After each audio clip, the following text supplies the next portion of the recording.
Hey guys, welcome to the Centre Bounce. Today we're going through the watch list. Players that did really well and some players that unfortunately did not do so well. So let's go through them today.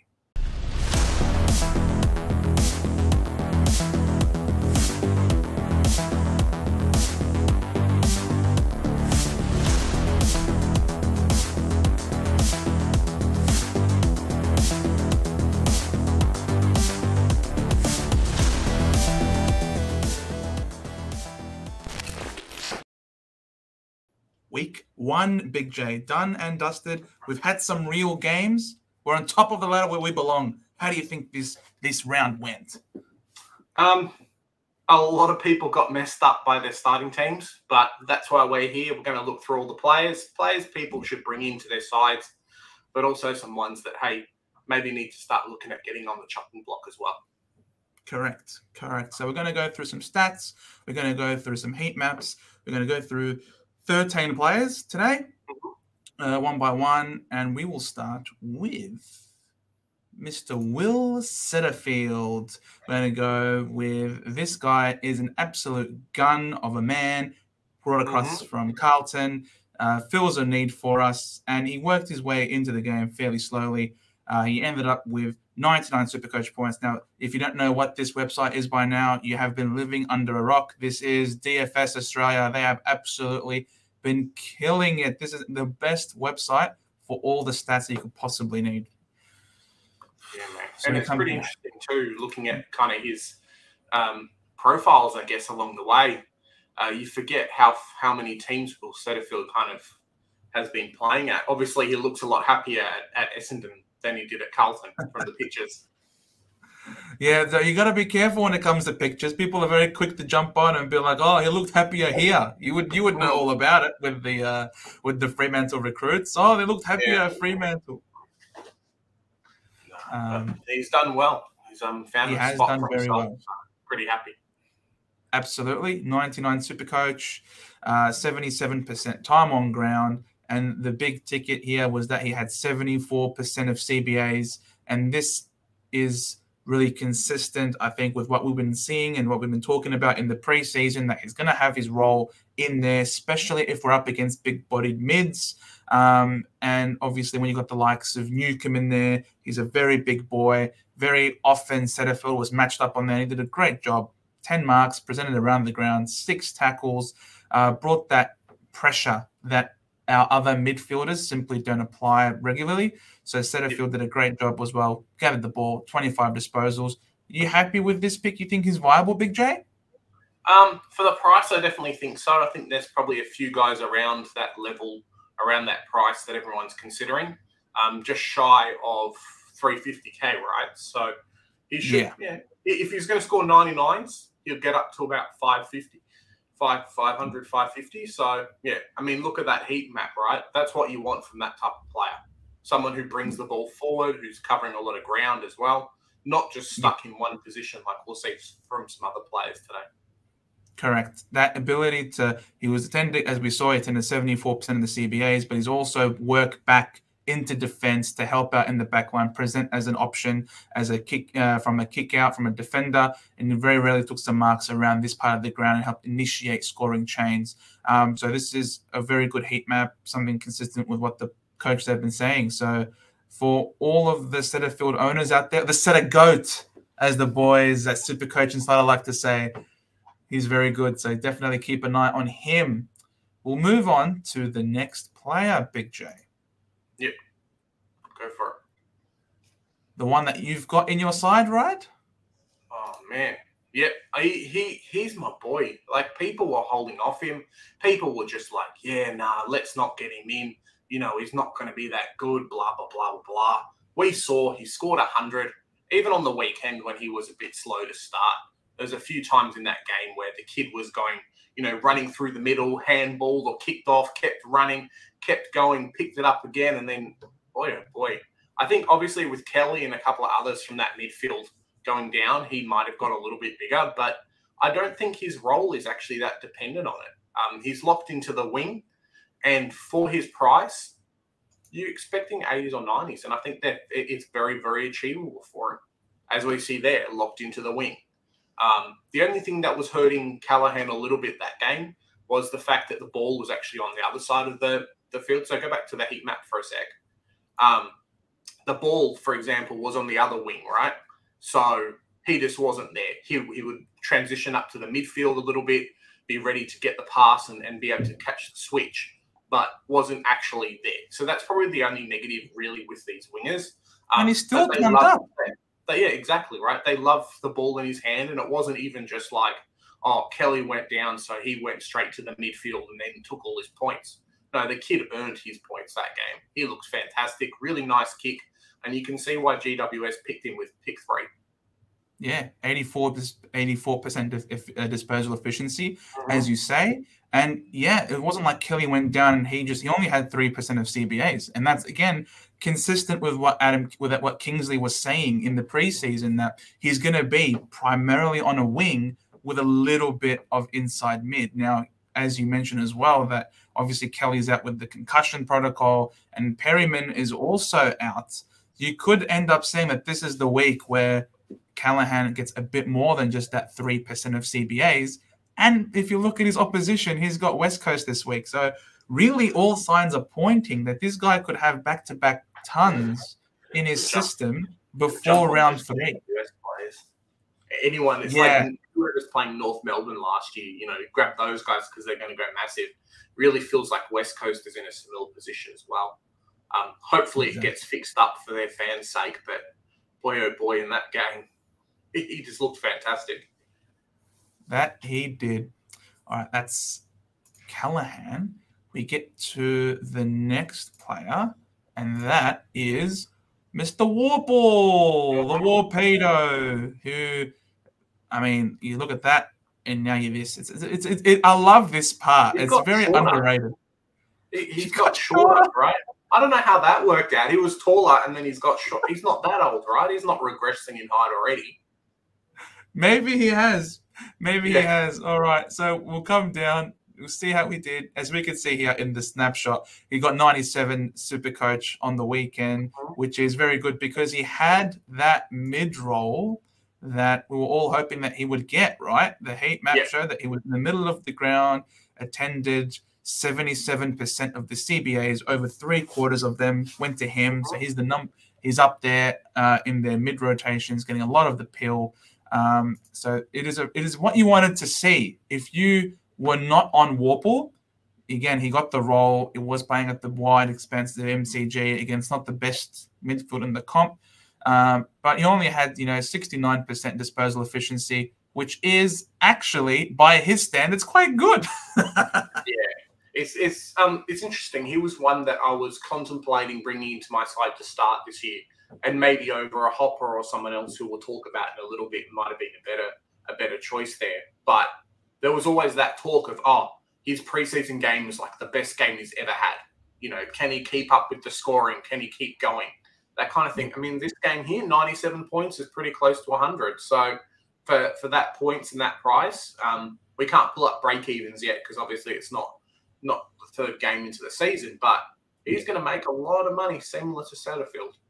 These guys are surely shaping two behind who you want. And 2 behinds could have been goals. If he missed a couple of opportunities, if there were goals, then I think a lot of people would be jumping on him right away. But I can understand if people want to give him a break, give him a week. He does have tough opposition this week against the Sydney Swans, but he's an in and under player. He's similar to, but also having some speed to burst out from the stoppage. You never know. That sort of game might also show another similar 100 score. And as long as he keeps doing this, we're 150K is not far away. No. And I know he's in your team. I'm thinking I might even try and get him into my team somehow. I don't know how it's going to work out, but somehow. These players you just can't pass up, right? Like, look how good that looks. Hawthorn's not going to be the best team. That's why the key forwards and that aren't scoring well. But a midfielder is still a midfielder in any side, especially an underpriced one. So, yeah. Correct. Okay. So that is our discussion on him. Now we get to a different sort of player. This one is not playing inside mid like the other guy, like Setterfield and Warple. This guy's playing actually at half back. So you know all about him, mate. Tell us a bit more about him. What did you see? So currently available in the forward line, playing a role similar to what he played a couple of years ago, when he became that premium, guy that was mid 200K, came in, started doing kickouts and things like that with Aaron Hall. Gone back to that similar type of role under Clarko after a year off, and looked like he hadn't missed a step, which is fantastic for him. The only issue I have with Zeeble, obviously his scoring is fantastic. He did really well. The people that started him, you'd be pretty happy, right? The only problem I do have with Zeeble at the moment is just the Ben Mackay factor. So he's coming back in a couple of weeks. What's that going to do in terms of his kick-ins and just the backline structure? Do we keep Zeeble and Sheasel as the two kind of main kickouts being facilitated by other players, or does Mackay come in and move Zeeble around? Does he get put on the bench? All these kind of questions there. So fantastic player, should be able to make us some quick cash, which is what we're looking for. Some people have touted him to be a keeper, but it's just kind of, positional changes, that kind of thing. We've also got Aiden Core to come back as well, who, previous to being injured, did take some kickouts. Your thoughts, Joe? Yeah, I agree. He looks really good, and the big question is whether or not he can maintain that role. I mean, Sheasel's role was a big question mark as well up until just before the game as well. So all of these question marks over North Melbourne in terms of how they're going to structure, how they're going to play moving forward, obviously with returning players. So not only do you have a new coach with a new system, new standards and everything like that, you've also almost are a new team with all of the ins and outs that are happening with your list. So it's obviously a wait and see. I think that's why for me, I'm probably not going to trade him in this week. I don't know. It could be someone that could end up having defensive DPP and someone that can shore up our back lines, whilst in the meantime shoring up our forward lines until maybe mid primos or ruck primos could get forward status. So yeah, there is that sort of allure to him. And when you look at a heat map like this, too. I mean, yeah, exactly. What is he running at 96%? Like, he's not going to do that every game. The time on ground should stay the same, just being a defender. They're not necessarily running as much. You look at the Melbourne ones, they've got like 5 or 6 players on 100%. So but he was just pinpoint, bang, bang, bang, bang, bang, there's the ball. So maybe he practiced him in the off season, but hasn't happened previously in the past. Look at the rest of the years, 63% last year, 69% 2022 and things like that. So, maybe North's just getting better, or maybe this was just a freak game. You were playing West Coast. Yeah, but that doesn't change his shitty kicks to the players across the field. It does. If you got shit defending, giving you time and space, then it does play a effect. But, yeah, have a look again. Who did North Melbourne play this week again? Freo. There you go. So that could be a good test. Have a look and see whether or not he's the one that you want to get in your side. And so that is Zeeble. Because a lot of people are questioning if it's a Zeeble or if it's a Horn Francis that they want to get into their team. Go back to that picture. Look, he's gone from being all dark at North Melbourne to, he's like the shining light. Let's put the halo on his head, He's had a glow up, mate. He's had a glow up. He's wearing a Port jersey. Oh, man. He looks happier too. He looks very happy. And why wouldn't he be when he's scoring 136 Supercoach points and they were smashing the Brisbane Lions? Well, a lot of people were touting to be the premiership favourites. Why wouldn't you be happy? My word. 67% CBAs. That's not all of the CBAs in the world. Didn't stop him from getting 136 Supercoach points. That's insane. 25 touches. It's not like he went 40 touches. It was only 25. Disposal efficiency, 76%. Wasn't like a 96%. Like, it is actually, he kicked one goal. One goal. Not like he kicked 3 or 4 goals. It is remarkable, the scoring output that this guy had on very unremarkable statistics. Yeah. I mean, if Horn Francis wasn't already qualified for the Rising Star, I think he might have won over Sheasel. But the one thing to do notice as well is that he came into halftime on like 35 points. So he's got 100 points and a half. So I'm not sure exactly what happened. If it was just pass to Horne-Francis, if like every single kick he did was setting up a goal kind of thing and he just shot up the scoring that way. But it is something to keep in mind of. These mid-prices are people who I'm not going to bring in this week. It's more about the premiums and getting rid of kind of your injured dud players versus bringing them back in, because he could come in again and score a 50 and just kind of off what his scoring was. It might not happen, but we'll wait and see with him. As you've seen from the heat map, you've got there predominantly mid, but that's what you're going to get from the CBA. So it's mid, it's high half forward, runs to the midfield, gets the congestions that way. Is part of Port's rotation, but I think with Boat coming back, they're not going to move him out of that mid spot. With the scoring, I assumed it was a lot higher than 67%, but obviously the stats are saying it's not. So that's pretty impressive regardless. 137. I think he was rated like the second or the third top scorer in the midfield this week.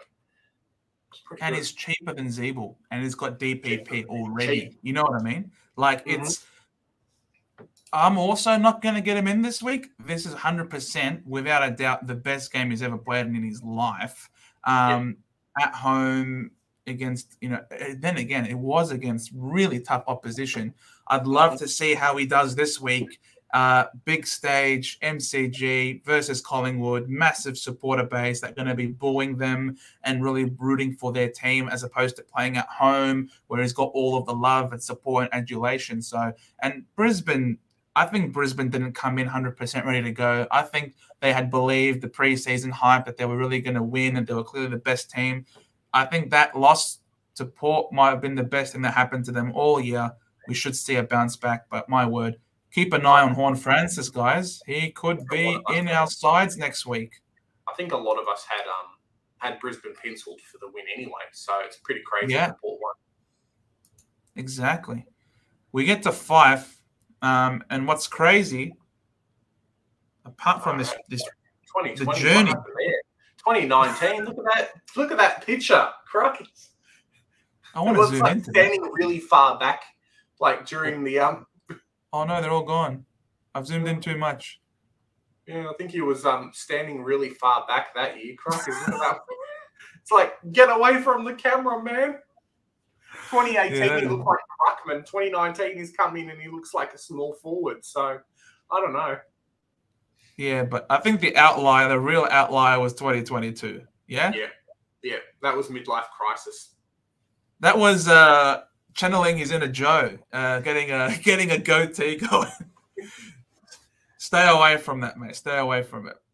You know what else you should stay away from? My Supercoach team. What the hell was that? 20. Wait, I have to fix this. Wait. 26 Supercoach points. 79% time on ground for 26 Supercoach points. My word. Yeah. What was that? He just wasn't anywhere, really. I don't know if it was just him playing his role at AFL level for the first time, that kind of thing, but wasn't impressive. I'm expecting a bounce back against North. Sad to say for our boys. Hopefully we can take him on. But one of these players kind of get flamed by the WA media. They seem to have a good week the week after. So someone to wait and see. But 26 points is not what you want from someone you're spending over 300K for. I mean, him versus Warple in a lot of people's teams. It just looks so much different. It might be time the two-time Brownlow medalist changes teams. Might be time he thinks about a retirement, but yeah, he's retired from my Supercoach team. I got rid of him before round 1. You're probably going to get rid of him before round 2. So yeah, it's not great. Behind the 8 ball, I am. I didn't listen to my advice. I hate the forwards who play forward, and yeah. I don't know. I was hoping that surely he would have more than 0% CBAs. And I thought it'd be better than a Flanders in the wet. But turns out my grandma was better than Fife this week. I swear. It was so sad. You can't discount the 3 frees against, which is what he got. But 56% disposal efficiency. More kicks than handballs, which was what you're looking for. But, yeah, just maybe It was that's his also a role at victim. Freo. Maybe he's just the guy that gets pushed around at Freo for the next year. Whatever. No, I think it was. I think it was also a victim of their play style. They had a disgusting, degenerate, bastard, impure, any sort of synonym that you can throw or abuse that you can throw at these guys. That they were just chipping it around in the back line. We're playing AFL football. This is round 1, and these guys think they're going to the park as if Marvel Stadium was like around the corner. You've travelled from WA to Marvel Stadium to play kick to kick in the back line. Get it quick to Fife, mate. He needs the ball. He needs to kick goals. And he needed to score points for my Supercoach team. But now they're all out. Get out. All of them are screwed. I hate it. I hate Port. I hate Freo so bad. I'm going to move on. The defenders are good. The midfields and forwards, not so much. Yeah, I want to move on. I don't want to talk about them anymore. It breaks my heart when I think about it. We'll move to this guy who sort of broke my heart, but it's not his fault. Tanner Bruin, look at him. Pure, charming young boy, isn't he? Doesn't he look like he just came straight from boarding school or something?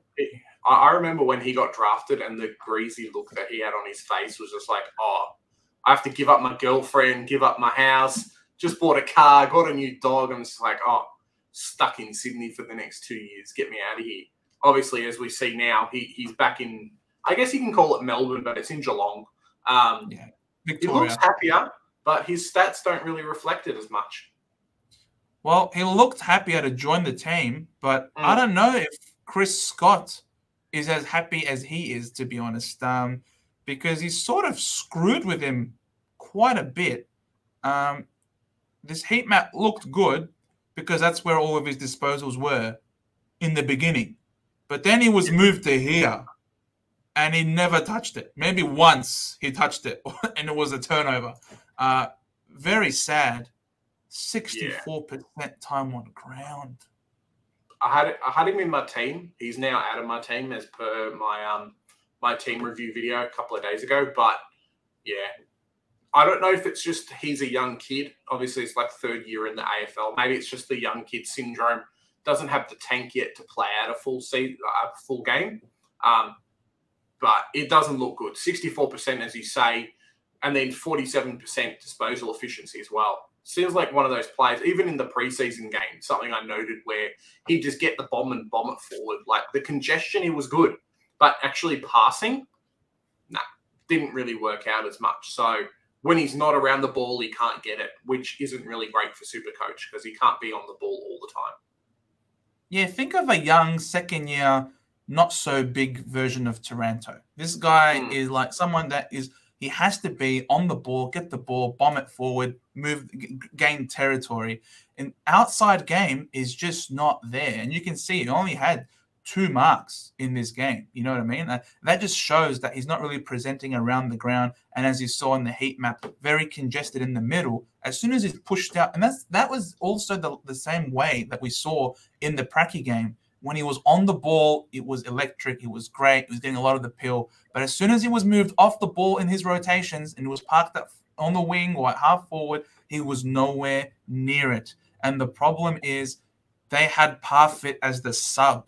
And Parfitt is a midfielder. It almost looked like even, if Stewart wasn't going to be injured, they were going to activate the sub to move him off, to sub him out. And you look at his low time on ground, all of the signs are pointing that he does not have the tank to go. And he probably wouldn't have even played the second half of the game if Stewart wasn't injured either. That injury kind of forced Geelong to actually put Parfitt back into the game, which meant Tanner Bruin got sucked in and didn't do much for the rest of the game because the tank and things like that, as mentioned before. But it could have easily not been in their plans to do that. Tactical subs are a real thing, and I think Geelong are looking for that. They're looking for that advantage. If they can throw Tanner in there, score some points, do well for the start of the game, sub him out, might just be their game plan. Yep. Cool. So that is Tanner Bruin done. We'll move on to Hopper, someone who also left the Giants last year and is also very happy to be at his new team. But that happiness did not translate into good Supercoach scoring for some reason. Again, I don't know what's up with these happy people. You can either be insanely good, like a Horn Francis, super happy, or you could be fairly mediocre, like these two guys. There's no in between, is there? I know George is not very happy with his scoring either.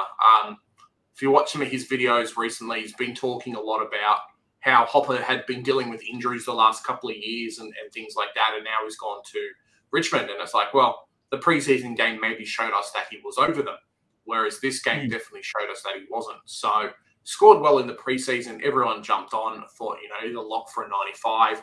Yes, he only scored a 67. There's one more game to go before his price changes, really, but he's out of my team at the moment. There's a thing similar with him and Cunnington and a couple of other players that were the real old-school congestion players who are a little bit slower, things like that, can't take the game on as much, getting to kind of that middle age level where they've had a couple of injuries or the game's passed them a little bit. Maybe I'm wrong, but it felt like Richmond was grabbing the ball from the middle, bombing it forward. For a guy who's based his game on congestion, it really didn't show that he could do as much. If we pull up his heat map, Joe, as you've got it there, I mean, the guy basically got relegated to the wing for a majority of the time. Did have some time through the middle, but he just wasn't effective there, right? That might be the worst heat map I've ever seen for an inside mid. Like, what is this? What is this positioning? Like, what are you doing there? You're meant to be here. And for a guy who had 65% of CBAs, over half of them, why are most of your touches along this boundary line? That is not good. This heat map, exactly. The game is too quick for him. He has to rely on in and under contested ball winning. But the problem is he's playing with Dion Prestia and Taranto, who are both a lot better at that. And then Shai Bolton would come in and takes it and kicks it and runs, and that's it. So he just misses out. Yeah. He's not involved in the play. 3 tackles, 3 marks. Again, if you have low marks, it just goes to show that you're not covering the ground, spreading. You just don't have that outside game to be a receiver of a kick. So 61% disposal efficiency as well. It's nothing to sing home about. Yeah, he had 12 kicks, 6 handballs, but some people might say he was playing against Carlton, who are a really tough midfield to score against. And that is correct. But when you've got 65% CBAs and you only walk out of that with 1 clearance, come on, guys. I don't like it. Come on, exactly. And low time. Move on. Yeah, use your money more effectively, I think. He could come good, and well done. Congratulations. But I think there are some people that are more likely to make more money for me in the short term, and maybe even be keepers. I'm not sure how many people realistically thought that he was going to be a keeper. That is Hopper. We now come to Nazaya Wanganeen Malira, who second year, not much has changed for him, right? It's only a second year player. But in terms of... He's kept his moustache going. He's kept it going. He's consistent. He's not a 1 year sort of thing. No. The thing, he's also a different player. He's not like Hopper or Bruin or Fife. He's similar to Zeeble. He's playing more half back, and as you can see by this heat map, which is actually not too bad. It's actually not a bad heat map at all. Obviously, you'd prefer it if it was more here, but this is just going to show that he's not really venturing up the ground a lot. He's not playing that wing role that we saw last year. We were right on the money with the way he was going to play this year. Thank you as well to our good friend over at St Kilda.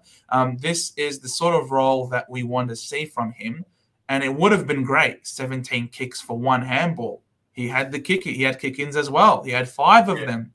But and he had 87% time on ground. So there were a lot of things that are ticking boxes. It just so happened that in terms of execution on the day, he only played on from those kick-ins 40% of the time. So he left. He lost out on 60% of the points that he could have got from those kick-ins. Anthony, you got to tell him, play on out of the kick-in, mate. He needs to get those points. And another reason. If he gets those points, he's going to go up to an 80 or a 90. So, You got to be pretty happy with that. Their disposal efficiency is dirty. I think St Kilda just weren't giving them a lot of options. Maybe they wanted to move the ball too quick and were expecting like an over-the-head kick instead of something pinpoint. Because we saw in the preseason game, this kid was looking, it's like, bang, he's standing there, there's the ball. Over there, there's the ball. Over there, there's the ball. So, yeah, that will improve. You'd hope so. And for his price, he's not a Warple, but he's a halfback flanker. So St Kilda will be putting the ball in his hands. He will be getting kick-ins. He's another option there for you, especially for the people that started him. Don't jump off straight away. He'll get defensive DPP, come round 6 for sure. As you can see by his heat map, he's playing 100% in the back line. And another reason why I understand why his disposal efficiency was so bad was probably also because, again, of Fremantle's degenerate game style. The kid went cold. The ball was living on the other side of the ground with their chip to kick passes. So when you don't have that regular touch and feel of the ball, it's very easy to get cold and not have that really good disposal efficiency, because you can see he's capable of having 92, 82, 79. You know what I mean? So he's a much better kick than a 56%. So I wouldn't trade him out right away. I'd have faith that he's going to have a lot more supply this week against the Bulldogs. They're not going to play that crappy bullshit style in the back line. They're going to move it quick. He's going to get supply. Yeah, definitely. I think so as well. As you say, Freo's defenders got so many disposals. It probably contributed to them losing the game, to be honest. But they had so many disposals in that back line. All of the guys got over 100. So when the ball's down there, how are you expecting St Kilda's players to score? Exactly. So that was Nazaya. We then move over to, unfortunately, so now we're up to the primo section of the discussion. That was all the mid prices. We're now going to talk about the primos. And unfortunately, this one... Rory Laird. Oh, mate. Oh, he was in my side. He's not anymore. Wasn't one of those guys that had him as captain, but you were, Joe. So how about you tell us all about him? You can get some of that anger, get some of that 50-point score out of your body, that feeling that he gave you last week. Just don't swear because we'll lose the monetization, you know. But, yeah. Let it go, Joe. Let it go, like Frozen. I'm dead inside. I have no feelings anymore. I've let it out. I've cried my eyes and my heart out. It's all over. We're now up to Tuesday night. So look, I'm not feeling any anger or resentment towards him. Just general sadness.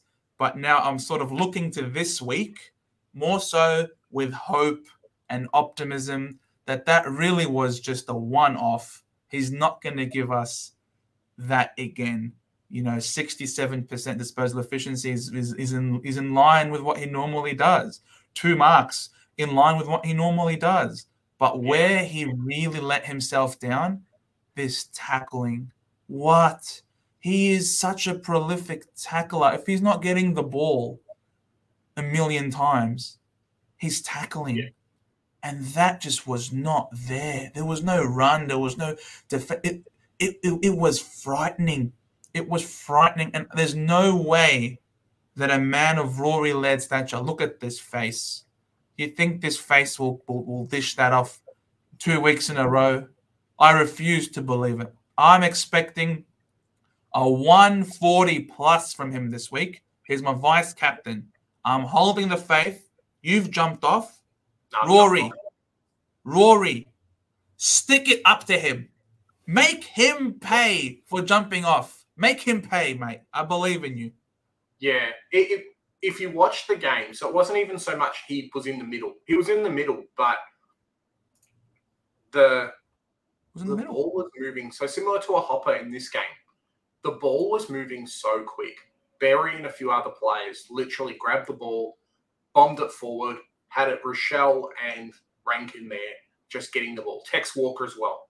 So the ball was just passing him. It wasn't a very contested game. There wasn't a lot of stoppages, things like that, where Rory could actually be influential.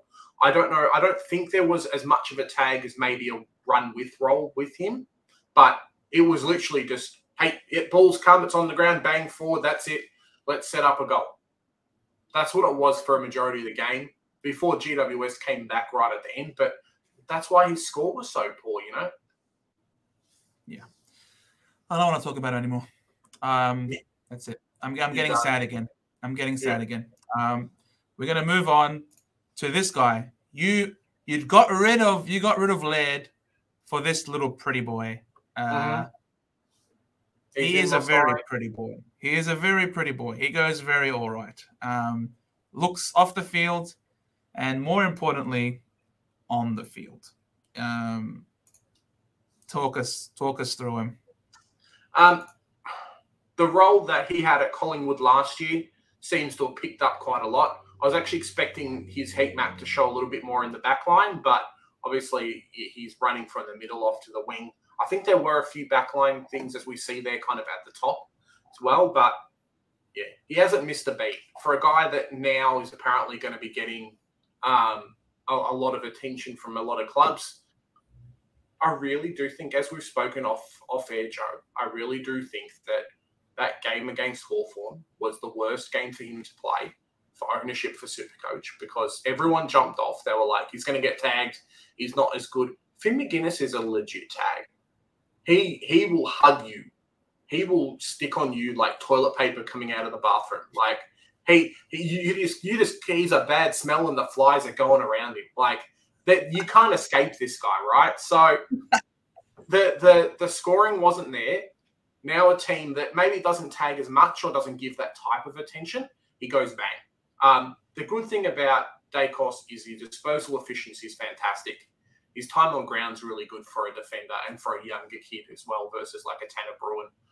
He won't be getting 35 disposals every week, but even if he does get attacked in that back line, he will rotate through other positions. So he can play wing as his heat map shows. He can even move to like a high half forward type position because he's so clean with his skills.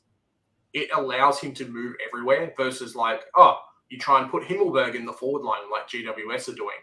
He'll get a couple of marks, but he's really uninfluential otherwise. So, yeah, he's pretty good. I'm hoping that he doesn't have a stinker couple of the games, but maybe he does against this opposition and then goes. I think he's got a few games at MCG, though, so he should be able to run and maneuver around quite a lot. Yeah, that's what you're hoping for. I'm hoping he scores 70. I'm hoping that he gives us... Last week, you know. Yeah, I'm hoping he gives us a 76 like he did against Sydney. But then again, that was at the SCG. It wasn't at the MCG. He's a great player. You can't fault him. And the way he plays is so shameless. I'm looking at him, and I just feel like slapping him through the screen. Piss off. Why are you streaming right next to this guy? He doesn't have to give you the ball. He's wide open. Why are you charging, always demanding the ball? Give me the ball. I'm telling you, he's like a drug addict. He needs the pill. He needs the pill in more ways than one. It's unbelievable. The kid's got an insane engine, and he puts it to good use. It's very annoying. I'm hoping that Sam Powell-Pepper goes to him. Everyone is trading him in. I'm not going to be trading him in this week. I can't trade him in this week. And I'm hoping that everyone well and truly suffers for jumping off of Rory Laird. Shame on you, Big J. I can't wait to see us next week with me celebrating and laughing that Rory Laird outscored Dacos by maybe 60 points. Is that the bet, 60 points, Drew? Oh. Well, are we having a bet? Let's put a bet. How much does Dacos outscore Rory Laird by? He's not going to outscore. How much does Rory Laird outscore Dacos by this week? Okay, so if Rory Laird's going to go 140 plus, and I expect Dacos to go around 90, I'll say 45 points more. 45 points more. Okay. All right. That's our bet for the week, guys. We'll try and do one every week. We'll see how we go. Am I crazy? I'm not crazy. You made the bet. I'm happy with my Dacos scoring 90 plus this week. If you reckon 45 points, then let's go for it. Let's go. All right. That's Rory. That's Dacos. We'll move on to our next player, Jordano Ridley, beautiful, handsome, good family, very nice man. Nice, innocent smile as well. But don't get me wrong, this guy is an assassin. He will intercept and he will kill all of your hopes and dreams. The heat map does not look very good from a traditional halfback perspective, but you can almost see what sort of role he's being used in this year with Essendon. And that's why a lot of people have been bullish about him. That role that he's got, being the distributor, receiving being the one that's going to receive switches. Either he's the one that is the one doing the switching, or he receives the ball and switches it up the ground. And this one here, I don't know what happened. He was bored after like half time. That's when he kicked the goal. That's when he kicked the goal. He was so bored. We absolutely smashed the living daylights out of Hawthorn. It was a glorious day to watch. He got bored. He's like, stuff this crap. I want the ball in my hands. He went up, gathered the ball, and kicked his first goal in 69 games. Congratulations. Welcome to the big time, Jordano Ridley. It was a good game for him.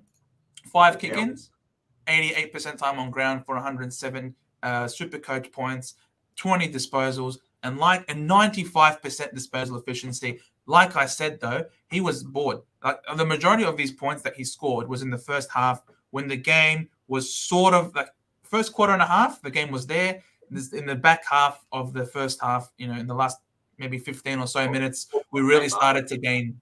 Yeah, exactly. We really gained the ascendancy, and Hawthorn just simply could not go with us. Our midfield dominated. It was a lot of forward entries, and Ridley, like I said, just wouldn't get his hands on the ball. You started to see a lot of increased scoring in a guy like Mason Redman, who had that more aggressive positioning up the ground, kicked a couple of goals, which is more than he normally does. So I wouldn't expect our midfield to dominate opposition midfields to this extent. It was Hawthorn, who widely tipped to be the worst team in the comp, and we saw why. Against tougher opposition, like we're going to have this week against the Gold Coast Suns, he's going to get more supply, and with more supply, he'll get more points. So it's the fact that he turned up off basically a half of no ball touching is really amazing. Yeah, if you go back to his heat map as well, that's a similar type of heat map you might see from the Tom Stewart or someone, where they've tried to lock the ball into that forward 50. They'll rotate around, they won't move this far forward. He's a little bit, you look, he's almost into the middle, but that's because the ball was locked into that forward half. When they reset after the goal, they'd move back to the back line and then start again. So, yeah, it's pretty impressive stuff there. Yeah, so I like Ridley. He's definitely a very viable pick. You can have a look at him in the games to come. Now, this last player is one that people are interested in, and he was one of those defenders that went really big, as you were mentioning before, that all of the Freo defenders went absolutely huge. He was the worst of them because you had Cox, who did better, and you also had Ryan, who did better. And I don't call it better. I call it more degenerate, disgusting. That's not how football is meant to be played. Talk us through this guy. Did you watch the game? Do you feel as strongly as I do? That heat map says it all, right? When you lock the ball into that back line, you're just going kicking back. What are you going to do, right? That's all we've seen from him. We're not going to expect this type of scoring every week. 13 marks is bonkers. It's literally just them switch kicking back and forward. The opposition were happy. It's like, yep, we'll keep him in the back line. You can't score that way. And Freo scored something like 50 points on the weekend. So that won't be happening every week. No. There was some real talk about him being this kind of backline kick-out player. And I think during the preseason game, it was shown that it wasn't as much. But him, Dean Cox, Luke Ryan, who busted out at 174. I mean, if the ball's there all the time, what do you think is going to happen, right? Yeah, exactly. Don't expect this. You're not going to see this every week. If they do something similar again, they are going to be flamed out of existence by the WA media and by just football, the football public in general. That sort of performance just simply cannot continue. And that, guys, wraps up our watch list for this week. Thank you so much for watching. Let us know. Quickly talk about some of the injuries too. So who got injured? So Cosy Pickett got suspended for 2 games. Not that he's Supercoach relevant as much. Tom Stewart's going to be out for a while. Ben Mackay is going to be out for a while still. I think Membry's coming back in 4 to 6 weeks, so it could give some light to Camilleri as well. Is there anyone else there, Joe, that you know of? Yeah, Fife had an injured heart, and he's going to be out of my team ASAP. In terms of other injuries, I think those were the major ones of concern. Obviously, Kelly with his Kelly obviously had his concussion protocol. He's going to miss next week, but Kingsley said that he'll be back for round 3. Of course, I think Whitfield's out as well. Out as well. Yep, correct. And Perryman, I think, is also going to miss next game. Tristan Sherry, I don't think he's going to be very Supercoach relevant, but he's also going to be out with his injury from that game. You'd expect Goldie to be named. Any other questions you guys might have in relation to players, definitely feel free to leave them in the comments down below. That was our discussion again on the Tuesday. There's going to be a regular feature on the channel in addition to the Monday night streams. So definitely, guys, like, share, subscribe, hit the notification bell to keep up with all of the content. Yeah. And remember, guys, we've got our Supercoach group that's running as well. So just have to subscribe to us on YouTube, follow us on Twitter, join the group. You guys can win some amazing prizes. Absolutely. And remember, guys, here at the Centre Bounce, we do the hard work so that you don't have to. Bye for now.